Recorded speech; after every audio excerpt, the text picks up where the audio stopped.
Bonjour, je suis Jacques Maillan. On élève des taureaux et des chevaux de race Camargue dans la manade de Maillan avec mon frère jusqu'à maintenant et mon fils. On a une propriété de à peu près 1500 hectares, plus 500 hectares pour les chevaux. Ces taureaux Camargue sont élevés dans des grands espaces. Il faut à peu près 3 à 4 hectares pour élever un taureau à l'année pour qu'il soit sauvage. Nous avons à peu près 300 têtes de taureaux Camargue. Dans notre élevage, déjà, dans nos élevages de taureaux Camargue, on a une chance inouïe pour la biosécurité, c'est qu'on a des grands espaces. On a à peu près 4 hectares pour un taureau. Donc les taureaux sont vraiment élevés à l'extensif possible. Donc déjà, si vous voulez, entre eux, ils ne sont pas tout le temps les uns contre les autres. On a très peu aussi de contact ou pas avec les voisins, puisqu'on a des clôtures qui nous séparent les uns des autres. Alors en Camargue, en général, les animaux sont élevés dans les zones humides. Pourquoi les zones humides? D'abord parce qu'il y a une grosse production d'herbe l'été. Donc du moment qu'on ne peut pas faire du riz, tout ça, c'est les taureaux qui peuvent l'utiliser.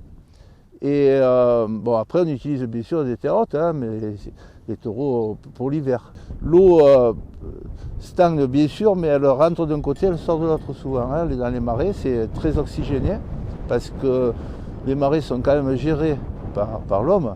L'eau passe. Par contre, le problème qu'il y a avec l'eau, c'est les hôtes primaires de la douve, qui sont les lignés, qui sont là, et quand les taureaux vont boire, forcément, ils attrapent la petite et la grande douve, surtout la grande douve.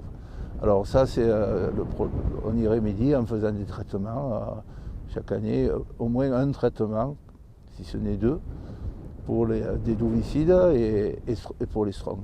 Les traitements sont adaptés en fonction de chaque élevage, mais surtout, on fait des copros où le GDS justement nous envoie des kits pour prélever les excréments, pour envoyer au labo. Et on fait aussi des analyses d'eau, que ce soit au forage qui sont dans les propriétés. Depuis très longtemps, on a eu des problèmes de tuberculose et c'était souvent amené à l'époque par des taureaux de race ibérique qui venaient pour les corridas, et on a eu mélangé dans les années 60 des troupeaux. Donc aujourd'hui, si vous voulez, comment s'en est sorti à peu près de la tuberculose, c'est en s'isolant, en faisant des arènes où les animaux se mélangent plus. Ça c'est très important parce que bon, avant tout le monde se mélangeait. Pour les courses camarguaises, on a fait des cases, c'est des cases individuelles où nos animaux de chaque élevage sont ensemble, mais on n'a pas de contact avec ceux des autres.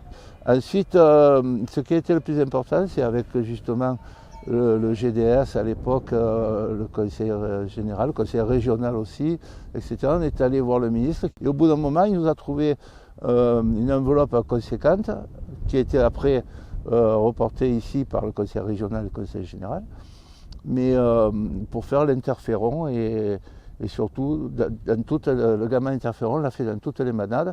Alors après, tous les éleveurs ont joué le jeu, il a fallu leur expliquer parce que c'était un peu nouveau et compliqué. Hein. Aujourd'hui, donc, on est arrivé depuis 2017 à ce que justement on n'ait plus un seul cas de tuberculose en Camargue, ce qui est un très très bon résultat.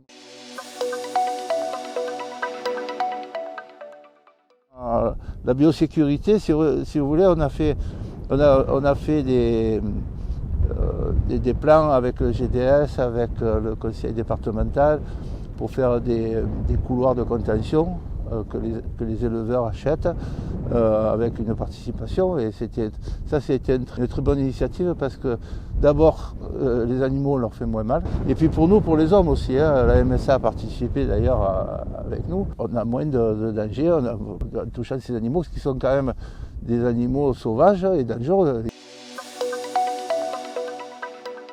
La Camargue est un endroit un peu magique avec les flamants roses, les taureaux, les chevaux, l'étang du Vaccarès. Et c'est vrai que ça attire une foule de touristes. Après, les élevages, souvent, se sont organisés pour recevoir des gens chez eux. Mais si vous voulez, la réception de groupe, souvent, nous, on y est tout le temps. Il y a toujours un accompagnant avec eux ou des accompagnants. Et puis, quand on amène les taureaux, si vous voulez, il y a toujours des séparations de clôture, comme vous voyez là. Hein, c'est-à-dire que ça ne gêne pas du tout pour que les gens voient les animaux ou voient le travail qu'on fait avec les chevaux, parce que chaque fois, ils ne sont pas du tout en contact avec les animaux, d'abord pour des raisons de sécurité, parce que même si les animaux ont peur au premier abord, ben une vache qui a fait le veau ou un taureau qui boite, qui est blessé, tout ça, ça peut être dangereux pour le public. Et puis au niveau sanitaire aussi, il faut faire attention, parce que les gens qui arrivent de partout de la France ou du département, ben, on ne sait jamais ce qui peut être transporté sur eux.